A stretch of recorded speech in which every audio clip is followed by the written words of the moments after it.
guys, welcome back to my channel, formerly known as What Goldie Loves, and I recently changed the name of my page to Master Self-Love, and I did that for very important reasons. I thought that that was more suitable for the message that I'm trying to display to you all. Well, today I'm coming to you in regards to my uterus fibroid embolization procedure that I had done on January the 29th. And today I am 10 days post-op, and I just wanted to come on and let you all know how I'm feeling and to answer some questions that have been asked to me. Uterine fibroids are non-cancerous growths that develop from normal uterine muscle cells. There are 4 types of fibroids that develop in or just outside of the ovaries. A small incision is made in the leg to gain access to the femoral artery. A long flexible tube called a catheter is then inserted into the femoral artery. It is guided up the femoral artery and into the artery that supplies blood to the uterus, called the uterine artery.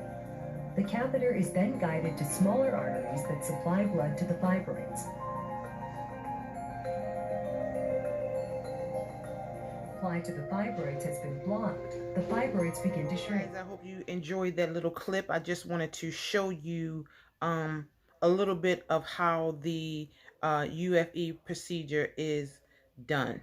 So I hope that helped, and I will leave a description of that full video in the description box. That is another person's video. That's not my video, but it explains a lot. As far as how I'm feeling, you know, I wake up every morning, praise God, and thinking that I feel fine. I really do feel fine at the moment. But if I stand up too long, I get this lightheadedness in my head.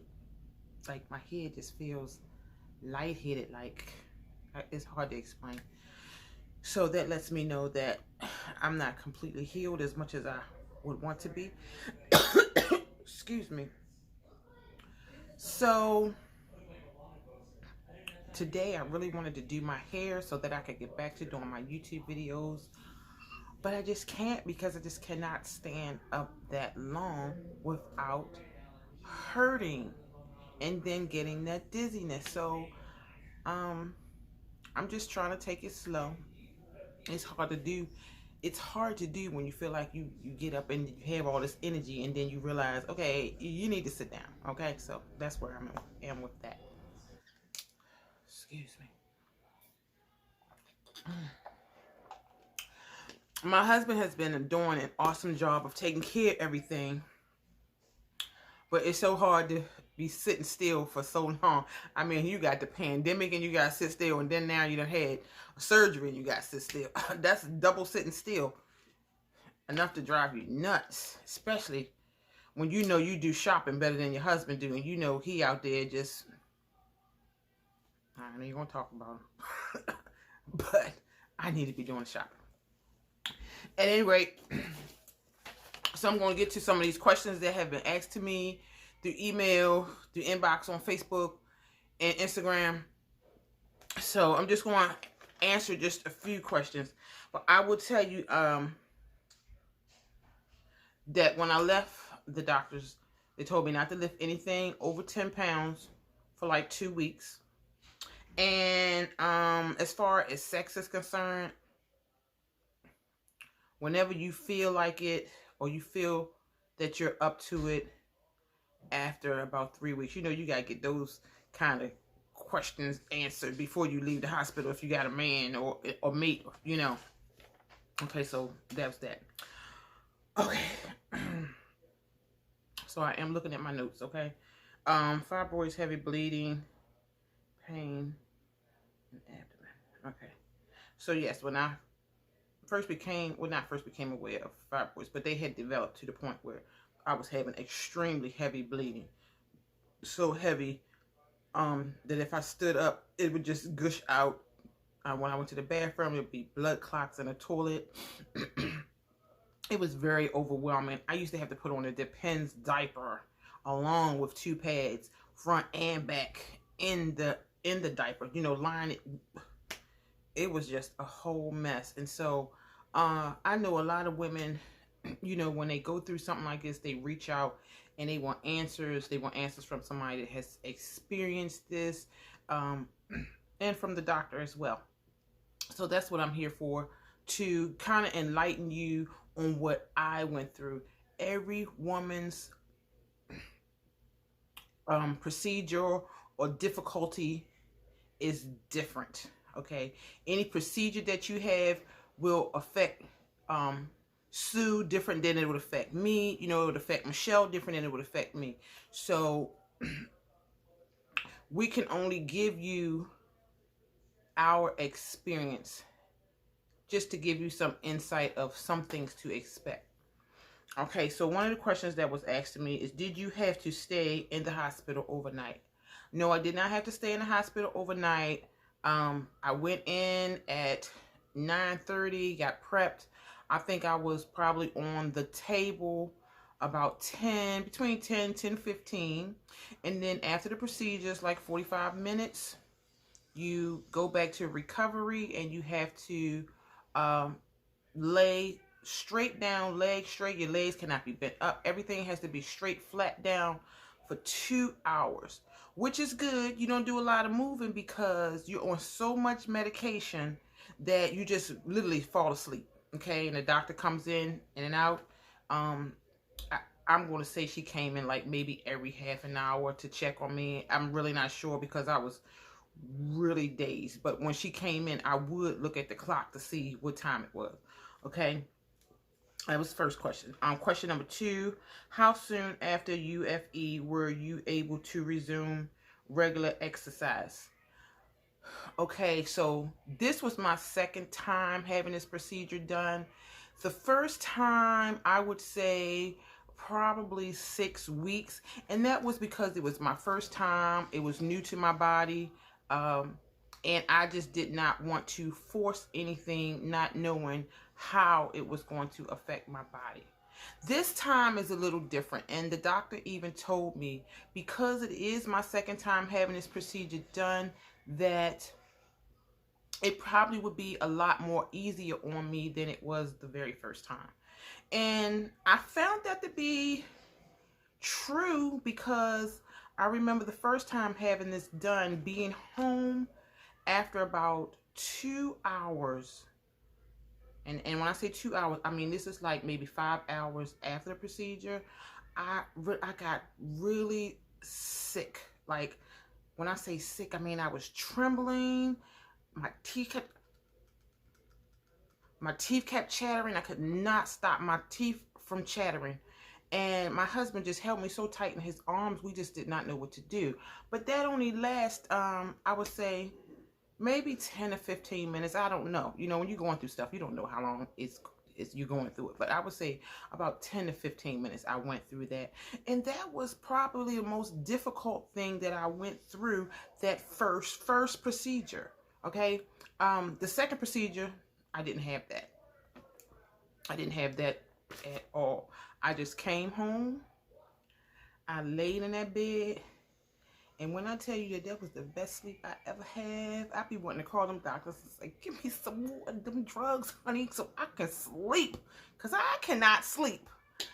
But anyway, not really many difficulties. Now, I have been having some discharge. Like, okay, on the 1st of February, I started having a little discharge. Like, you know how your period turns brown? Your cycle, the blood coming out, it turns brown. So I have been discharging some brown fluids. I'm not sure if I'm coming on my period. I'm not sure if it's the fibroids dying off. I'm really not sure. And that was the 1st. Today is the 7th. And it's still happening. It's getting a little lighter. It wasn't real heavy, but it was noticeable that I had to put on a pad. Okay, and I put on a pad every day, and it was no heavy bleeding. To me, like I said, it looked like blood. You know, like when you first start your period and it's a little brown. When you're going off your period, it's a little brown. It was like that. Like it never turned red through the whole 7 days. It never turned red, and it was very light.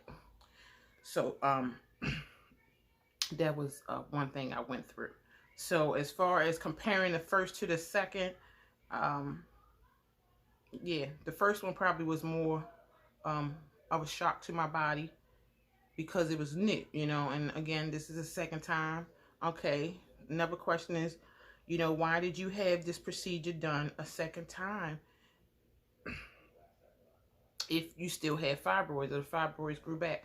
I had it done a second time because I just did not want to have a hysterectomy, especially with COVID-19 being out here. I just did not want to be in a hospital setting in big um that big space where all kind of people are walking in and out, in and out. I just felt safer going into a small facility where really the only people that's in there are maybe 10 people that work there. And I know it could happen anywhere, anytime, catching the COVID-19. Um, but this is just where I felt safe. And I did not want anybody cutting on me. I'm a little vain. Yes, I'm a little vain. I don't want no cuts on me that are not absolutely necessary. If I could avoid having that cut. And so this is just the route that I chose to go. Okay. And then, okay. What other procedures are available besides the UFE? Well, the other procedures that are available is the hysterectomy and something called the myomectomy. And I think the myomectomy is where they punch like maybe 3 or 4 holes in your stomach and use these tools to go in and do what they have to do. I just felt safer with the UFE, and so that's what I did. And so those are the other choices.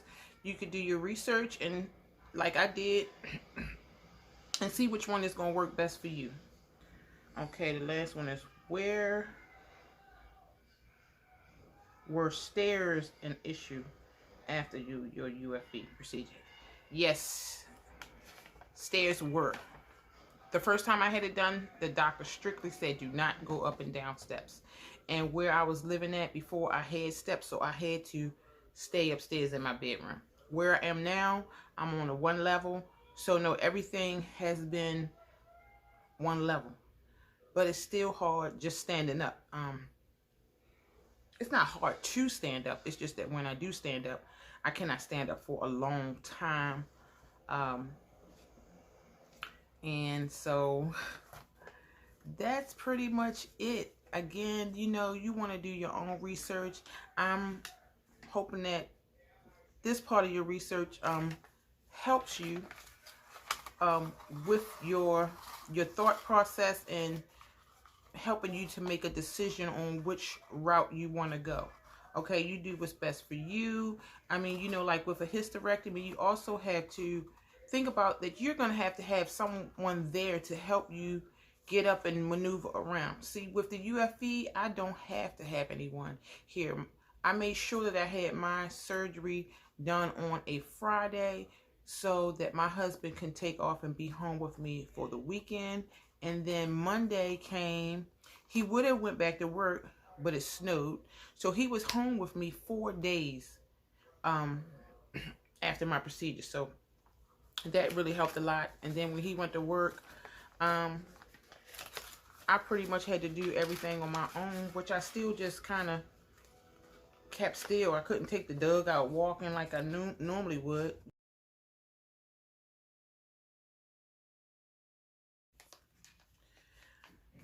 During my research of the fibroids, I learned a lot. I learned, you know, more about hormones, estrogen, pesticides, and how they play a role in the growth of the fibroids. So one thing I just wanted to advise to you all is that I switched the kind of sanitary napkins that I was using because I learned that the pads that I were using had chemicals in it. So I started using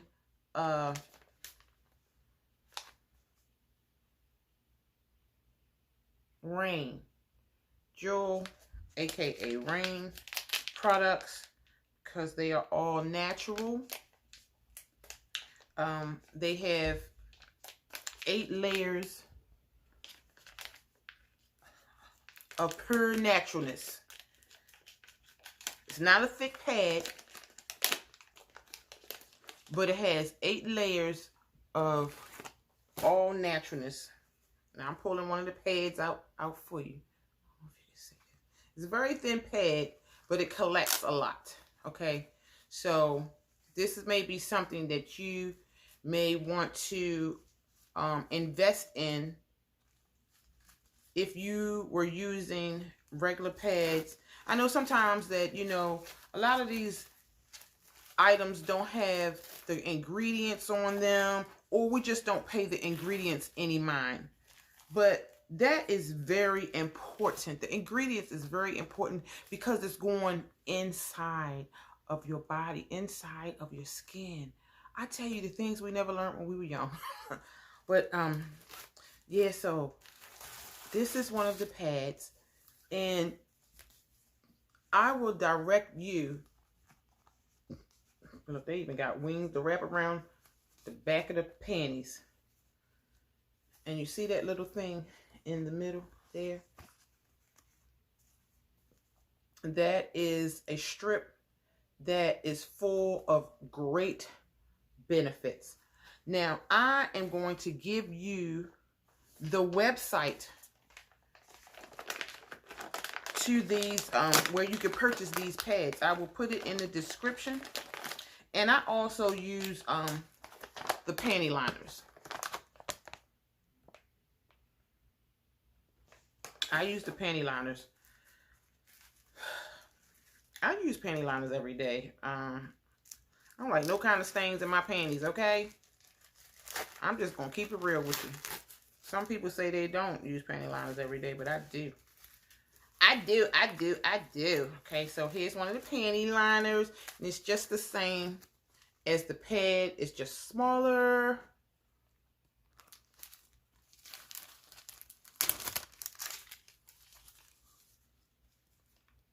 Okay, take the little flap off here. There you go. And this also has the strip in the inside. Okay. So these are all things that can help you to not get fibroids again, or you can start your children off with them, because every girl gets a period. You can start them off with those pads to help them avoid going through what some of us women are going through, not just fibroids, but other women issues, is to go natural with anything that you put so close to an open hole in your body. And your vagina has an open hole. And also the skin, the layer around the hole. You want to protect yourself, protect your girls as much as possible. Okay, so anyway, I'm hoping that this information helped you. Please look in the description box for the code, or my code. I believe in this product, and that's why I started my own little business with it. I believe in this product. It has helped me, and I just love it. So I mean, it comes in different sizes: thick, thin, heavy, light, medium. Whatever your cycle is, them pads can help. At any rate, I hope this video helped you and it was informative, gave you a little bit more insight on what I personally went through. And then, you know, again, everybody's body is different, so you may go through something a little different, but it just gives you a little insight on what to expect. Okay, so if this video was helpful, please subscribe to my channel. I have one more segment coming out. I'm doing a part 1, 2, and part 3. So in about 6 months post-op, I will do another video to let you all know how I'm doing, how, I'm back exercising, is everything back to normal. Okay, and I really, really do think that I'm going to work so hard on changing my diet as close to plant-based as I can get, because I really do not want to go through this again, And I said if they come back, or if I get new ones, I'm just going to get a hysterectomy. And honestly, I do not want to go through that hysterectomy thing. I just don't.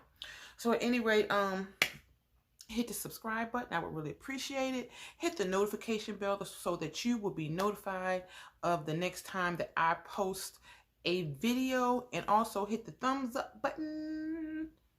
Let me know you like it. If you have any questions, leave me a question in a comment, and I promise that I will answer your question. Thanks again, guys, and have a blessed day. Yay, yay, yay.